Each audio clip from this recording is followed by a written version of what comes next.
right, pals, we're going to go ahead and get started.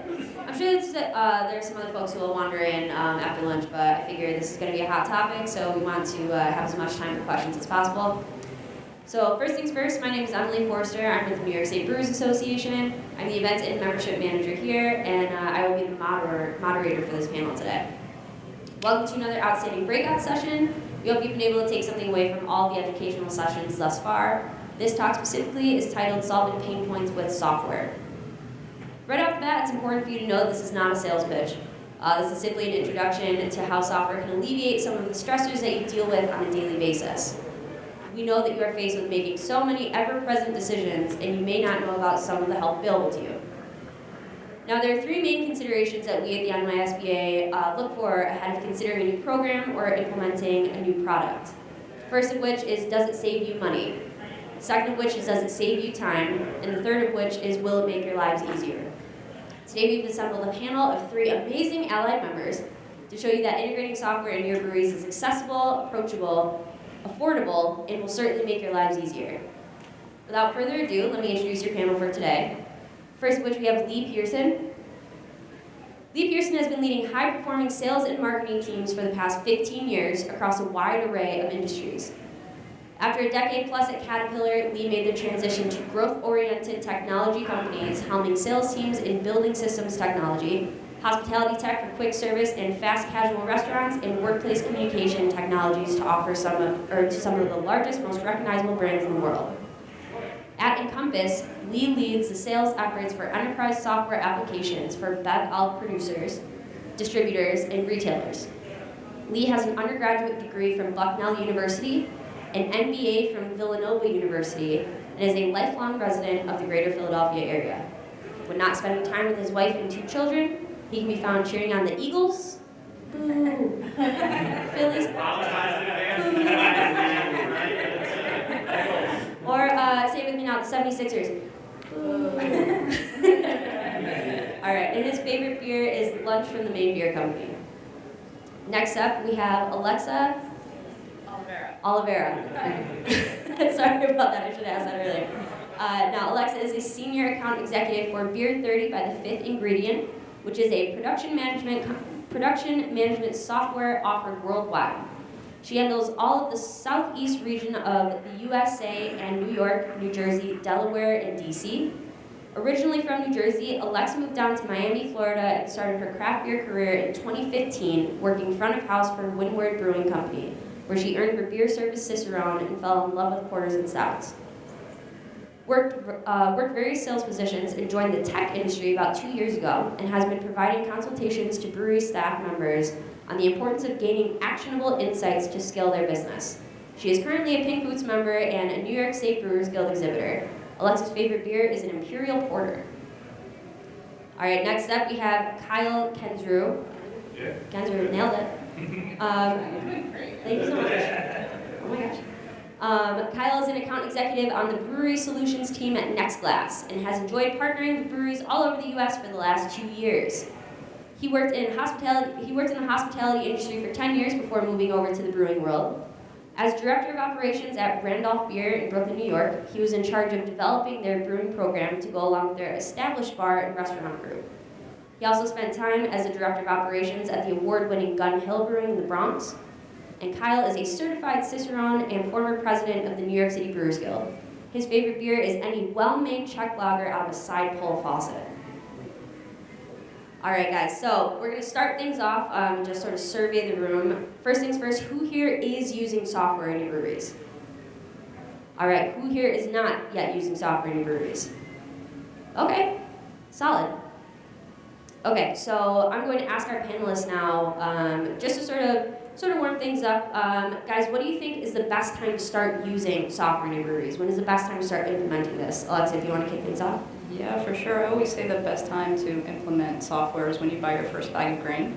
It's really where you're going to start to log data and start to get everything organized and ramped up for yourself. And then if you're extending your team, you want to have already a solid base for them to follow. Yeah, I'd echo that. I mean, as soon as possible, really. I find a lot of people say, oh, we're too small, we're too young. They'll give all the excuses, so we need to wait and grow a little bit more. But typically the breweries that I've worked with that have waited till they grow realize that it's much harder to get things in place then, and they realize, oh, I could have been saving all of this time and money if I would have just invested in it sooner. So kind of echoing what she said, like I would say around the time you feel like I don't have enough hours in the day, which for a lot of brewery owners is right from the beginning, right? Yeah, I mean, I think there's maybe a component I'd add, right? Like, you make great points in terms of just the size of the lift of, hey, I'm gonna wait, I'm gonna do this. But like a big piece I think people overlook is you have to be ready for it, right? Like we all have like personal examples. It's easy to think about technology we have, right? The example I heard recently is like, for anybody that's on the Peloton app, right? Like the day you download the app, like you don't start losing weight or like you're fit, you have to use it, right? And so that's I think another piece that's often overlooked in the technology journey is like as owners, you've got to be ready not just to like, hey, I'm going to spend for it, I'm going to think about how it impacts, but I'm going to make sure all of my team uses it because software on a laptop or an iPad that just sits unused and everybody goes back to the way they were doing it. That's roll your car window down, take the money, chuck it out like while you're driving, right? Hope that somebody finds it. But like that's another big piece, like the readiness, the ability to take ownership of making sure the software is used, making sure people understand why, like making sure they realize how it's going to help them be successful. Yeah, I agree with that too. I like that analogy of downloading the Peloton app because buy a gym membership and never actually lift a weight, like you're not actually going to see the benefits of the gym membership, right? Like same type of thing. And breweries that I'll talk with, that have a system in place are like, yeah, I don't really use it, like I don't really get too much out of it. I kind of do the bare bones. And you have to make that decision, you have to make that commitment, and let it pay the dividends once you invest in it, right? It's not, like you said, I think it's a great way to put it, it doesn't just automatically happen, but once you make that decision and commit to it, then you're going to make educated decisions that are going to benefit you for years to come. And give you a leg up against other breweries that are still doing paper brew logs or 35 different spreadsheets to manage the brewery that sometimes get a little fat fingered error in your formula and you don't realize that until 3 or 4 months down the road and you're like, oh wait, my beer actually costs this, not that. And then maybe you're only making $1 on your to distro a beer. Like that's a big decision, right? Yeah, absolutely.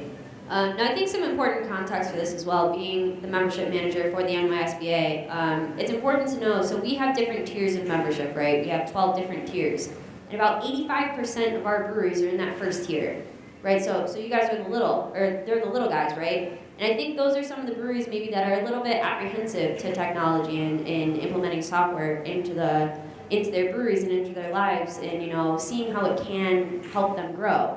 So I want you guys to speak a little bit to that. Like, what is the approachability of it? Maybe some cost concerns, because everybody's pinching pennies and trying to make it through payroll the next day. So what is it that you would want breweries to know about this that maybe feel like they are the smaller ones? Yeah, I'll go ahead and say that. It's definitely a valid thought, right, when you're looking to figure out how you're going to budget out software and things of that nature. I just really want everyone to know that it's way more accessible and cost is way lower than it was like 10, 15 years ago for this type of product, right? So, and you also have programs that, or platforms that allow you to customize what you're looking for specifically to remain cost effective when you're getting into software. So definitely cheaper than it was years back. Yeah, I would also say show of hands, how many people here got into the business because you love admin work? Right, I'm going to venture to say 0. Right, and so your time is money, but unfortunately, part of the thing about running a business, a brewery, is you got to do TTB reports. You got to do your state reports. You have to do all this admin work that nobody really wants to do. And so, especially as a small business owner, a lot of times you are the owner, you're the brewer, you're the tap room manager, you're doing sales, right? Like you're doing way too many things. So if you can use the software like any one of ours to alleviate a few hours out of your day, that is this stuff that you don't want to do, so you can focus on making good beer. That's a worthwhile investment. And to add to that, like the 3 of our companies, we're all, especially like you could listen to our bios, we're all from the industry and here to support you. So there's a lot of partnership. It's not just, hey, buy my product, I'll never talk to you again. It's we want to work with you to see your brewery succeed. And so you can talk to any one of us for industry knowledge. What are other people doing that I can do as well and leverage that? So it's bringing a partner in, not just another expense on your QuickBooks account. Yeah, I mean, I think like we're probably not supposed to say this, right? But I've scaled software businesses from 10 million to 500 million. Like one of the dirty secrets is that like software development is incredibly egalitarian.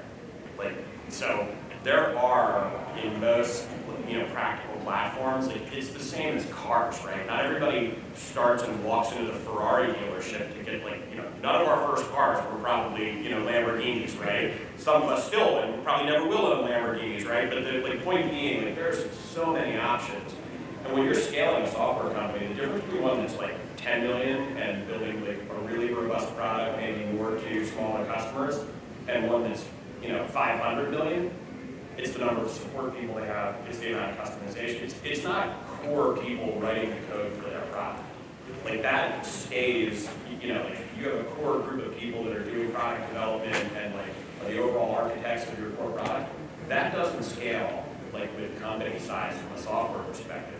You need a lot more customer service people if you're big. You need more sales people, you need more marketing people, you need more sales engineers, people doing demos, right? All that stuff. But like I think there's and to some degree, I think it's because of the industry, right? When we think of like who are the tech companies, Amazon, Google, Microsoft, right? People with market caps in the trillions of dollars. But like most B2B, vertically focused software companies, if you go out and look, like, you can find people that can support you at every stage of your evolution. I think like that's something that people overlook. We have this sort of, well, the only option for me is a Ferrari. And I'm not ready to be a Ferrari driver, so I put off technology. I don't go out and research vendors. I don't talk, to people that have industry knowledge, and you almost paralyze yourself into a. Well, yeah. And when I'm big enough or when I'm relevant enough, then I'll make that lift. Like when you could have had, sort of the benefit of that all along. And I think that's a trap we see people in. Like we hear from people, and I've heard across industries, like, oh, you don't have anything that fit my needs. We perceive you to be, either too big or not focused on small customers. And it's like, but actually, like in, delivering a software product, a lot of times the small customer, I mean, it's who's giving you your best feedback. It's, sort of the core of your business, and not like most customer pools in every industry I've worked in look exactly like your membership. High concentration of small, emerging, growing businesses, small population of, ultra large, like very demanding. As a business, you don't ever want to be too over leveraged in either one of them. So, I do think for people that are like growing or emerging, or looking for ways to get ahead, to have less administration, have better quality of employee life, et cetera, technology is a huge driver in that. So, I mean, it's often overlooked because you feel like you're not ready for it. Another thing I'll add to that too is, I talked to a lot of breweries who are saying, what are your goals for this year? And trying to grow sales, grow production, like that's really hard right now, right? New York is great that we're all really, group-oriented, community-oriented, but we are all in competition, right? You are trying to fight for shelf space, even if it's not next, the person next to you is another brewery. And so some of the sales is kind of out of your hands to a certain degree, right? There's only going to be so much you can do. And so what I've been talking to a lot of breweries about is, focus on yourself and really make sure that your operations are as tight as possible, because that is something that is 100% in your control, right? Understanding what your costs are, how your operations are as efficient as possible. And even I overheard the speaker this morning, she talked about it, where the brewery she was working with only grew 2% sales year over year, but they really increased their bottom line because they focused on the operations, right? So there's a lot of money. If you think about it, how much money do you spend to get $10 worth of sales, right? So if you can cut down your costs, that actually is increasing your sales tenfold, or whatever that math is. And so investing in a little bit of a software that can scale you up from small to large, you don't necessarily have to use it to focus on growth, but just make sure that you're saving money on your own side, right? I talked to a brewery one time and they said, oh, I check my cost of goods once a year. And I said, oh, okay. Do you know, how comfortable are you in those numbers? Like, what is actually happening in that, day to day? And we did a case study with a bunch of breweries that came over, and we actually found from batch to batch, there's about a 10 to 13% variance from batch to batch based on efficiency, vendor cost going up, how you're ordering, because if you're not ordering a full pallet, that landed cost still hits pretty hard, right? And so your price per pound of grain or hops or whatever you're buying is more expensive. So there's all these factors that are going into that. And if you take a software like what we provide and really focus on that, there's a lot of money to be saved, whether you're 300 barrels or you're 10,000 barrels. It pays this year, I think, to really focus on your own operations. I know you have a question though. I want to get to him. I saw that you go ahead. Oh yeah, and then just before we do that, this is for you. This conversation is for you guys. So if you have questions, please raise your hand. These guys, to echo what Kyle said, they're here for you. They want to answer your questions. So to kick things off, Ethan. Yeah. So I just wanted to focus a little more on you mentioning cost, right? So I'm at that level where we're growing. Cash even, but $100 a month is still heavy on my mind. I do a lot of it internally, right? So efficiency is important, but a couple $100 here and there is also important. So I'm just looking for a better understanding of what is the cost savings that come with it. It sounds like a lot of cost of goods. And if it's a one-man show, I'm probably not contributing a whole bunch of labor. Is there any other costs that are eaten up or taken care of by streamlining services and software? Besides cost of goods and labor? That's a great question. I mean, may I ask, are you currently working with data software right now, or something that you feel efficient enough to track data, or are you just using spreadsheets? I use some software and spreadsheets. Okay, cool. Yeah. So, I mean, the biggest ROI that I see when I come up meeting with breweries is really process optimization, right? Being able to increase production, which in a sense ends up adding in more profits to the brewery to go ahead and make an investment for software. Obviously, that does take some time, right? It's not like you ramp up and then the next month you're like, oh, wow, look at all of this. But it's definitely something that I'd like to say when you're looking for a long-term advancement for your business or long-term growth, it is worth to invest in something that's going to give you more of that security and safety and dialing in on your efficiencies, seeing where you could cut costs, and obviously grow your sales and distribution, as you was mentioning earlier, so you see that scalability in the long run. And growing sales is kind of what I mean, besides efficiency. Yeah, I would say both. We'll provide you. CRM or yeah, I mean, yeah, I think. Sorry. No, that's okay. I would totally echo what she said. And on the sales side, whether it's a CRM, making sure that you are solving your customers' problems, right, in sales. Because that was something I learned when I was doing sales. I learned kind of the hard way, and I was butting up my head, against the wall, going, why can't I increase our sales? And I was going to try and just peddle my product as opposed to how can my product help you, entertain your drinkers in your establishment. And once that clicked, that's when I started to see the increase in sales. And using a CRM is a great way to do that, right? Of tracking, okay, this is the person, this is the type of beer they sell, this is where my product can sit in, and then tracking with beer industry, it probably sure happens close to you. That person then leaves that place after 6 months, goes to another place. How do I keep that information readily available so that I know, okay, I sold my Hellas lager to that person, but now he's over here, I gotta go sell it to him. But now we have another person here, and she really likes hazy IPA, so now I gotta track that information. That's, I think, really valuable, whether it's time savings or just straight up being able to help you grow the sales. Another place is ordering efficiency. I think I see a lot of breweries with that. I actually did a study where a brewery producing about 1,000 barrels a year, trying to just do it with easy math, right? If you only ever ordered 30 bags on a pallet, so just incomplete pallets every single time, I worked it out to about a $1,400 to $1,500 savings a year if you were to figure out a way to increase that up to a full pallet. Just in how landed cost is hitting your individual price per pound. So being able to use a software to make sure that you're ordering efficiently, whether that's doing a production forecast or anything like that, that's going to help you save real dollars in the long run.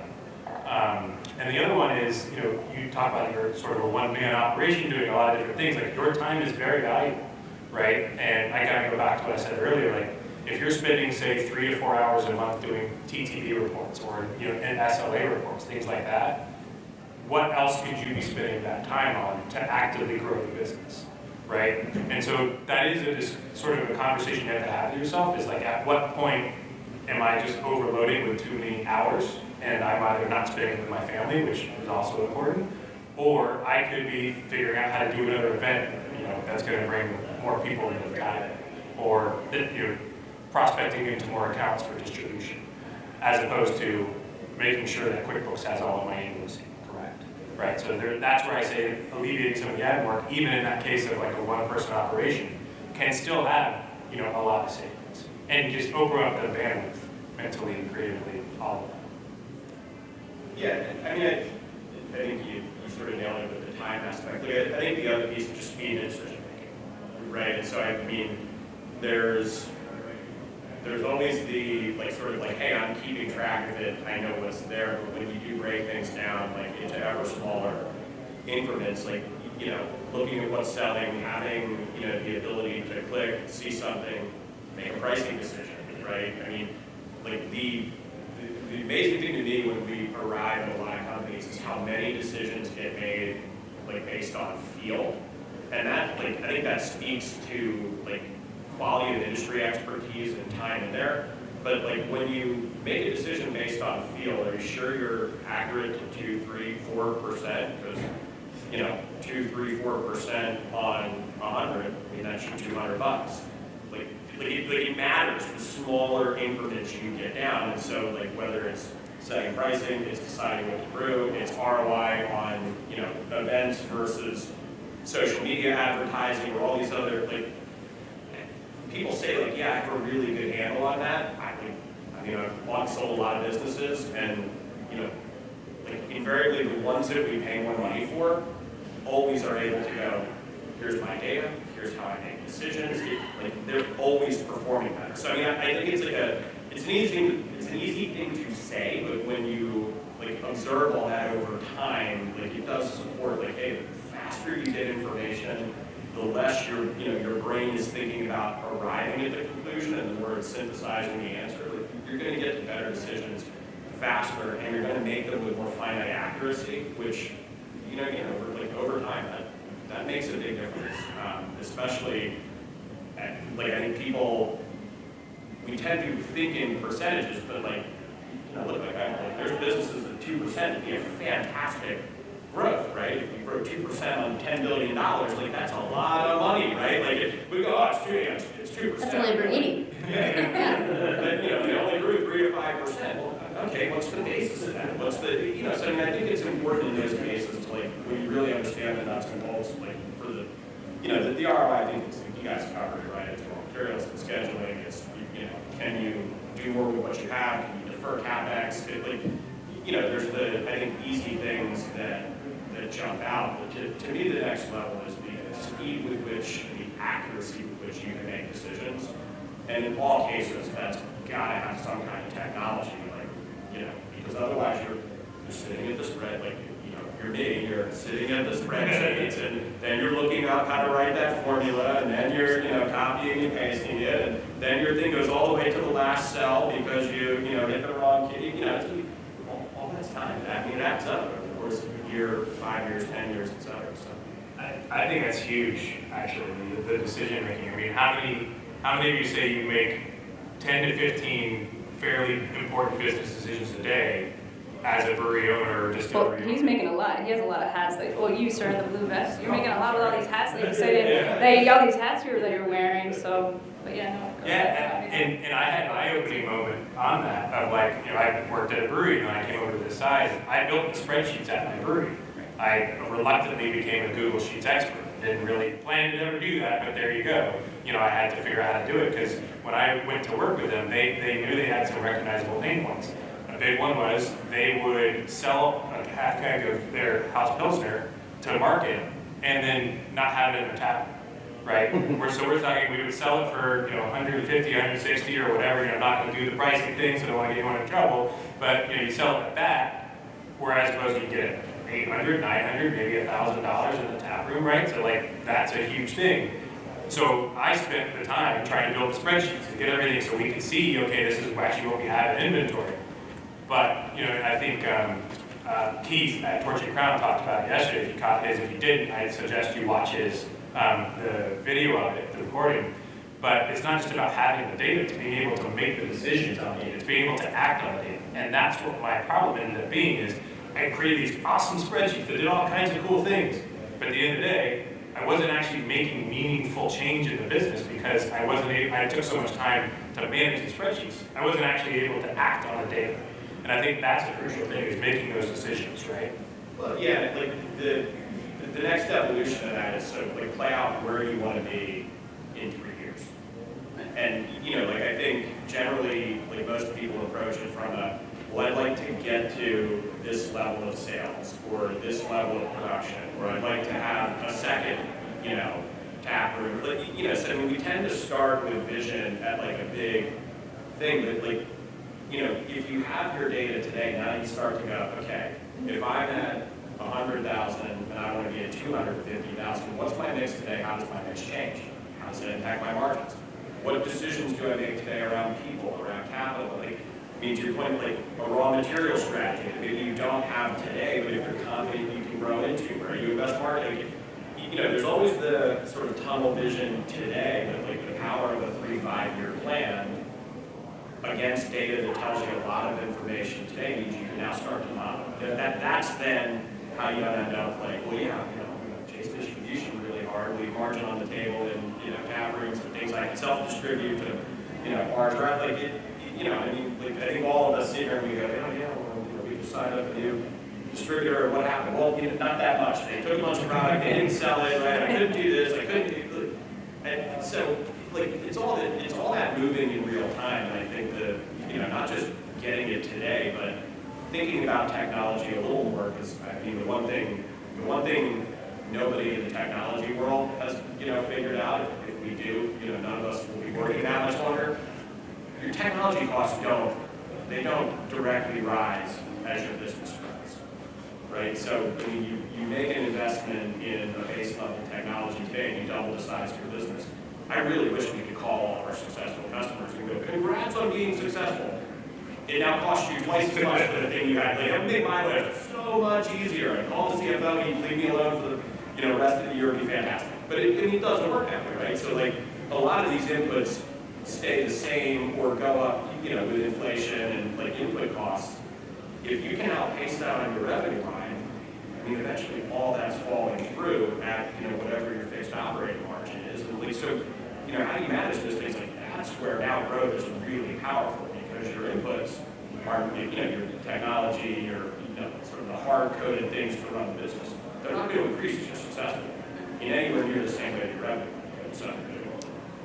I just wanted to say our team was at the California conference last week in Sacramento, and Rob Todd of Allagash Brewing Company did a phenomenal talk, and one of the things that he mentioned was it's not just about making great beer anymore, it's about finding ways to optimize your process to really see longevity in your business, and that definitely hit us all, and yeah, I just wanted to share that with you. Yeah, I think that's awesome, Alexa. I'm glad you shared that. Because also too, like, because software is accessible now, especially on a price point, it can give you a competitive business advantage that is going to ensure the profitability and the health of your business for years to come, right? Because not everybody that, you know, you're effectively competing against is going to take the time to invest in the software, but having that data to make the right decisions is going to give you a competitive business advantage over those that don't. Sorry, I was gonna take a sip. Does anybody else have any other questions? I know I see Frog Alley, oh yeah, both of you guys.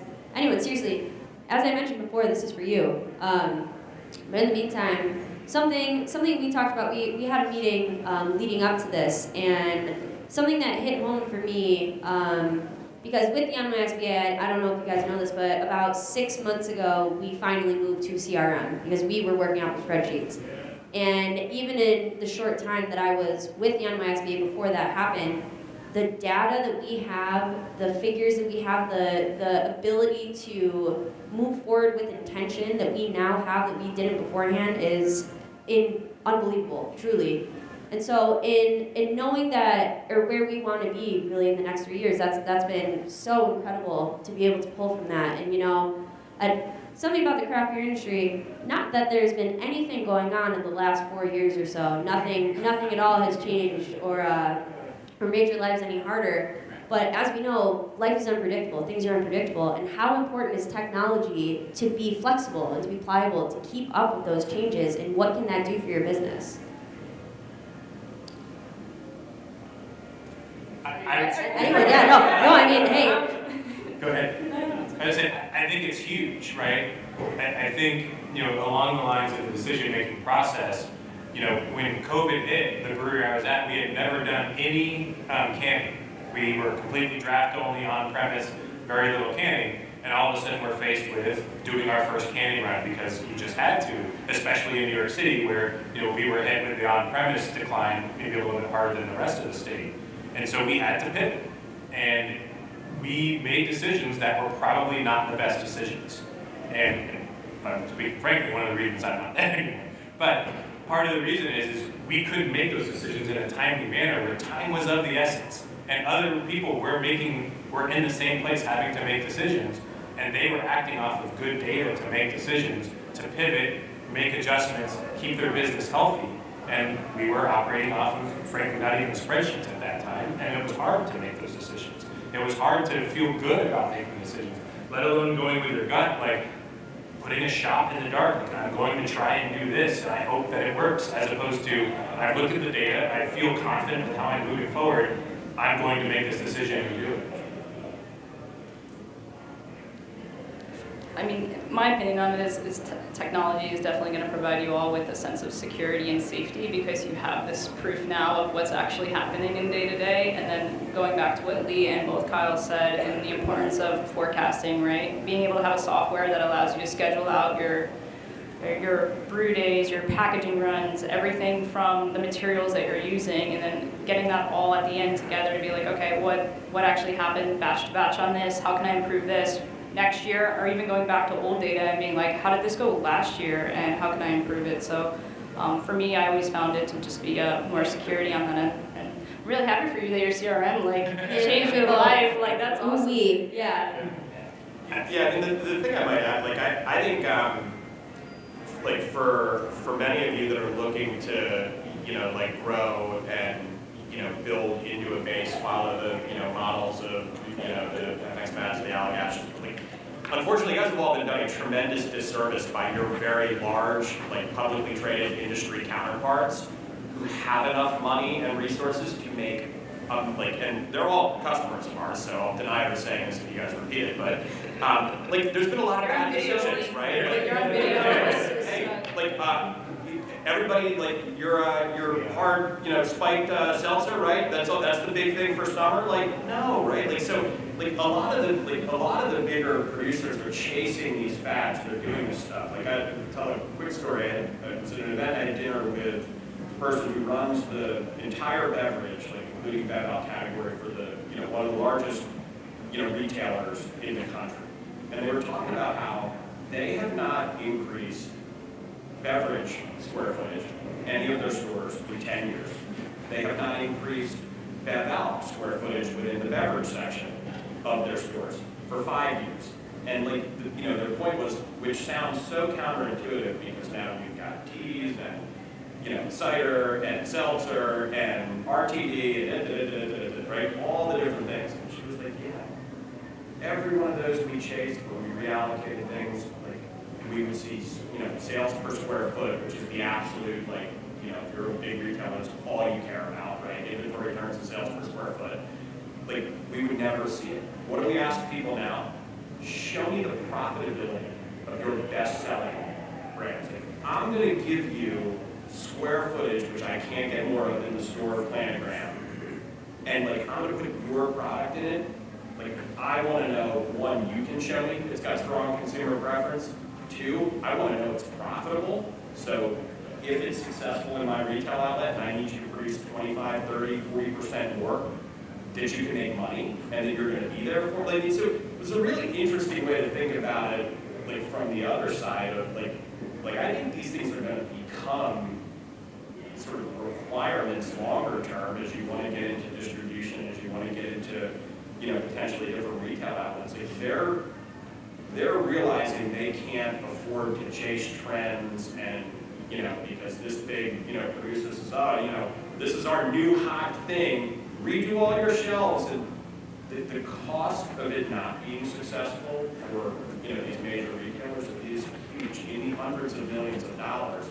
And so, and that was what I said. So how do you, I know when I go to your store, there's a craft section, there's, this and that. They were like, yeah, you're reviewing every supplier top to bottom to make sure the stuff that gets on, they're viable businesses, they can handle growth, that they're successful, they're profitable, because the last thing they want is disruption. And it was a really interesting way, I think, people generally think about, well, once I have something that's growing and that's there, I'm going to be appealing to them. And it wasn't really about growth, it's about consistency, it's about performance, it's about reliability that they can forecast. And this was a very different way to sort of think about it. But I don't think we're that far off from where, we do a lot of business with wholesalers. It's the same thing for them. They are having to fit more and more through their warehouses. They're having to move more products. They're struggling with more SKUs. Eventually people are going to go, yeah, this isn't worth it to me. The flash, I'm going to move the stuff that sells, because that's the business I'm in. Fill in the truck, unload the truck, coming back next week with another full truck.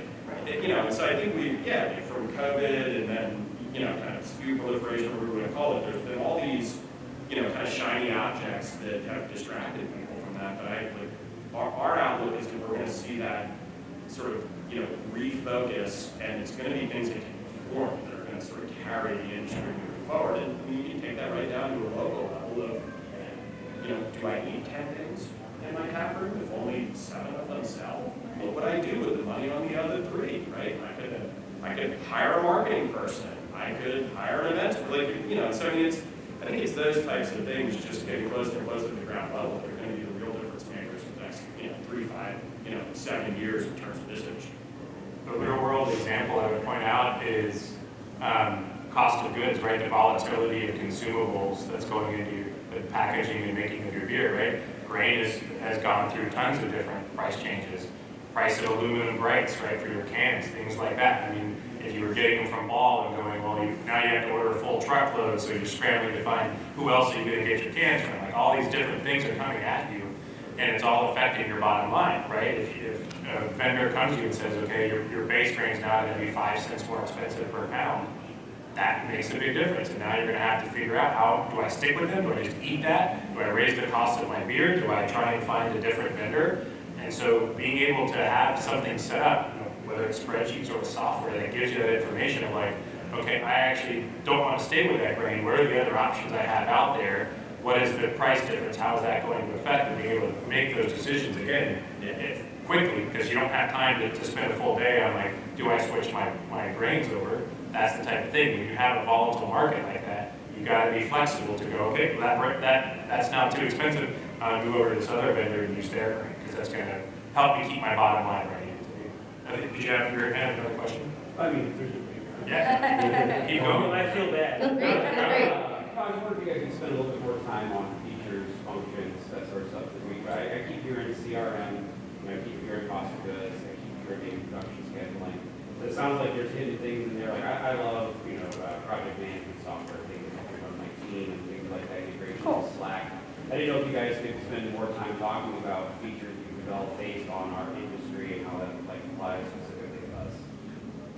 Yeah, for sure. Without going into the product or the company I work for specifically, but at the same time, I guess with your question, you're kind of leaning in that direction. But I'm sorry, we're not supposed to talk about. No, As much as that's this okay. is not a sales pitch, if it's something, yeah. Buy my product. I know, I'm sorry. Yeah, that's okay. Just to be respectful of these guys as well, But at the same time, depending on how big of a workforce you have or how many employees you have, task management is important, right? You need to be delegating, who's cleaning this, who's cleaning what, CIP events need to happen, are those getting recorded, and having those types of logs and those things. And yes, does it exist in production management software today? Yes, it does. So it's just about, I guess, in a sense, finding, and that goes back to what Kyle and both Lee said today, when you're meeting with any of us or any others in the market, it's really important to share your needs specifically, because software is very vast, it's very robust, and it can go in so many different directions. So that's just some advice on mine. If you are revisiting the market, really make sure you're sharing any task management. Yes, I get the whole COGS thing. Of course, that's important to you, but how can I continue to scale my business? How can I monitor turning my tanks, right? Things of that. Speaking in generalities, so that I think all of our services would provide. So it's not a sales pitch, but like integrations with things like QuickBooks Online, right? So preventing double entry for accounting, making sure obviously the money is going to be huge when running a business, right? That's 101. And so having a system that provides the accurate data that you need to your accounting system so that your P&Ls are accurate, as quickly as possible, so you can again make those educated business decisions. That's I think a big point. Another one would be reporting, right? Whether that's just straight up TTV reporting, information for a New York SLA, but even digging deeper, and just looking at production reports where you can analyze your efficiency batch over batch, right? Another one would be you want to look at a candy line. You bring in a candy line for the first time. The way it's going to work is your first batch through the candy line is not going to be as efficient as your 100th batch on the candy line, right? So using the reporting to really understand how you're increasing your efficiency and how that's going into your bottom line. So the reporting is a big one. The other one that I would say is just having visibility across all of your teams. Whether it's one person, like you said, you're doing a lot of it yourself. So maybe you don't want to be at the brewery to understand, I need to make this decision on the phone or whatever. I need to be able to see something in real time to make it from home because I want to have another cup of coffee before I head in for the day. Or if you have multiple people on the team, this is a point that I always like to make is I don't want to have to text the brewer to go, hey, how's the progress on this beer, when he or she is up on the brew deck in the middle of a brew, pulling out their phone, which they're already on their phone way too much. I don't want them having to pull out their phone again to then answer my basic question of how's the progress of that IPA going, when I can then just go look at the system and answer that question for myself. So I think that's something that a lot of us can provide, is just that visibility across all teams and answer probably 50% of those questions that end up happening in meetings. So then you can focus that meeting on how are we going to achieve these objectives and stuff like that. Yeah, look, I think you mentioned it, right? Is Slack a beautifully designed project, or is it great since easy to use? And I'm not going to give you because we've been using it for 5 years. Well, Right. Comfortability is a factor, honestly. But once it's successful because everybody so I'm not going to give you my opinion on that, but I will tell you when you look at any of their competitors, they have the highest usage rates, more than Teams, more than anything else that exists, right? So Slack is successful because when it's in, everybody uses it. Whether they love it, hate it, people are I turn my notifications, whatever, right? Or I'm on it all night. People use it. So I think that would be the other thing. If you're thinking about your operation, you're thinking about your employees, when you're sitting with any of us, the challenge should be, if you're able to, think of each person by name. What are they going to do with Encompass or Ollie or, how do I see them using it? If we can't, as software providers, explain that, then I think, that's where your question, all right, how focused is this on my business? How's it there? So, I think, I'll generalize for all of us. We're all designing software specifically for this industry, thinking through the functions that people in your organizations have, what they need to do, and how we enable that. But when you think about things that are really successful software applications, almost all of them are inherent because when they're deployed, people use them. And that's a piece to know. You can have features and benefits in case people need it. They need to use it, and it needs to be an added experience to their day. If I was buying software, or when I have bought software for sales teams, that's what I'm looking at. How hard is it going to be for me to get people to be excited about using it? Because I don't really want them to, I'm not looking for perceived value through them. I want the summation of I can defer additional people costs. I can get more out of the same group of people, so revenue per head or whatever you're sort of those are things you look at everybody's in the system. So I think that would be like from a feature and benefit standpoint. We go to a lot of ways where here's all my requirements. I think that's good and there's a place for that, but try to personalize it and think through like I'm gonna give this iPad to somebody in my group. What do they do? Is it going to be easy for them to do that? Is it going to make them faster? Is it like, that's the, I would just encourage, you would challenge any of us to prove that to you, and whether it's the technology we have or any technology you're evaluating for your business, like that would be my constant. To just add to what Lee said, I guess some advice on that, and especially if it's going to be your first time looking at production management software, it's incredibly healthy to have your head brewer, or entire production team on these calls with you so they can learn about the system, get their buy-in. Obviously, pricing and under discussions, you can have them off the call if you want to keep that separate, but it's definitely in their best interest to, and just to echo off of Lee, get excited about what you're going to be bringing in, especially if you have a larger team, you have task management, things like that. You want to make sure they are going to use the system. I agree. Does anyone have any other questions? Data stored locally, or are you all going out to the cloud, or you're storing data? How private is that data? Are you talking about the actual like specific software programs? Yeah, I mean, well, I can share without talking. Yeah, please about go ahead. how many is it. Oh yeah, I mean, it is cloud-based software, or at least ours is browser-based, data entry, cloud-based, and then having the ability to export data out as you need. Yeah. I think it's all going to be cloud-based because for a business like any one of ours to have it stay locally here, or if you were to stay it locally on your side, there's not an advantage of that. Like just being able to be nimble and quick, you're going to need the cloud-based. But there is obviously protections, recipes that are, that's valuable information for you. Confidential, right? So it is secure. I'm pretty sure I can probably say everybody uses the sort of same standards as far as like how they're retrieving data from the cloud and making sure and ensuring it's protected. And honestly, you should keep us honest about it. And so if you're going to go through that process with one of us, ask us and have us show where in the contract or where in the terms and conditions can I see that. And so that if there is ever a time when I question that, I want to be able to point to that and go, I need you to back that information up. Yeah, and if you're meeting with a company that's not willing to give you that type of information, you have some other questions to ask. Yeah. That would be an immediate disqualifier. I mean, like from a practical standpoint, right, there are not a ton of options as it relates to compute and storage in the cloud. I mean, it's the three companies I mentioned earlier that we're all dealing with in some form or fashion. It's their business model to have a ton of security, so I mean, all of us can produce what they're doing as well as produce. There's, SOC 2 Type 2, there's like PCI for anybody that's in the finance, but like there's known industry standards that absolutely should be it should be a full stop. Yeah. The people you're looking for don't have those. But the other good news, I mean, we get a variety of like industry research from investors and other things.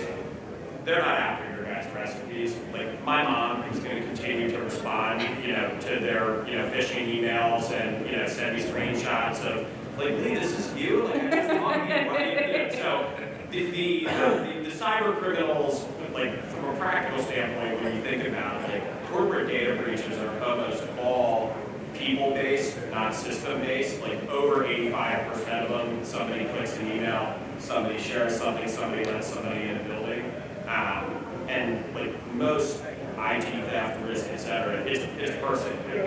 They know all of our organizations are employing people to make sure that doesn't happen. They're going places that it's easier to do that. So including certifications and then just like generally, right? As long as you've got somebody that has met all the industry benchmarks, it's not something certainly like we use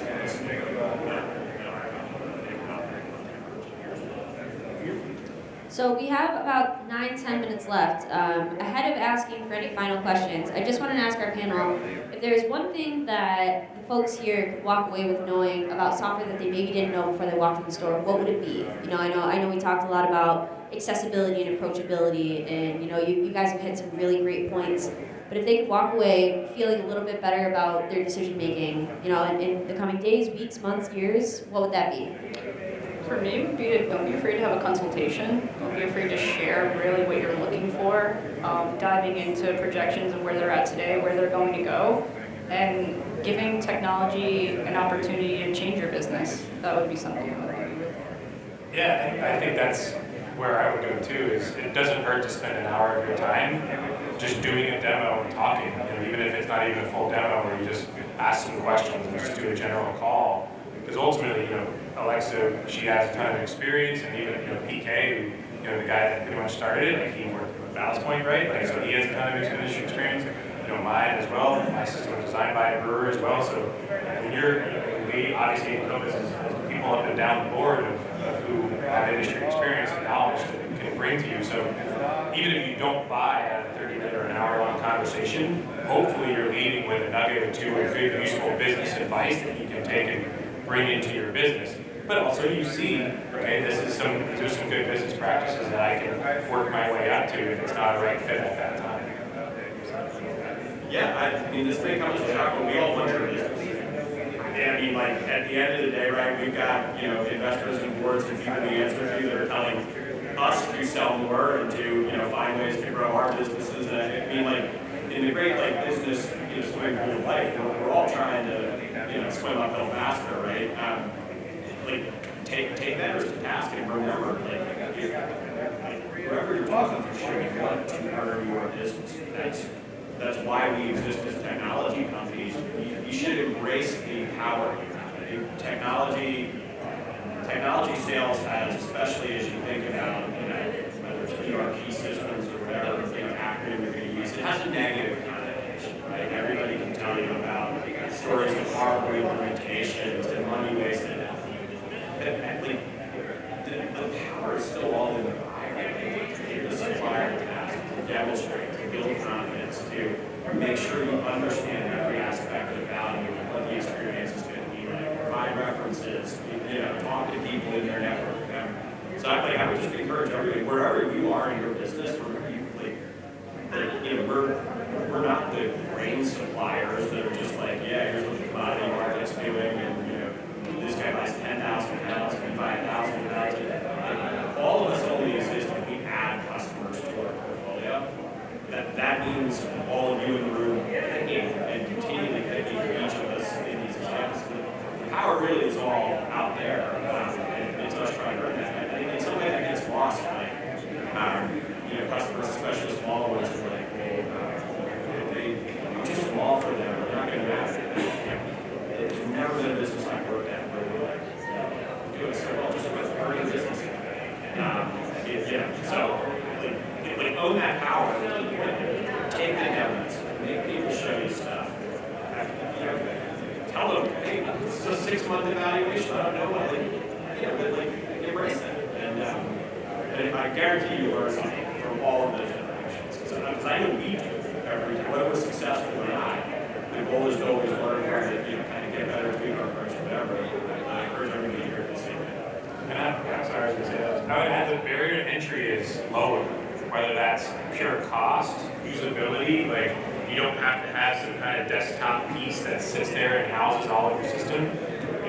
Everything can be accessed via a phone, a tablet, an iPad, right? The accessibility, the usability, the barrier to entry, so to speak, is so much lower than it was even 5-6 years ago that to me it's starting to get to the point where there's no reason not to, right? Because the cost is getting lower, your time is money.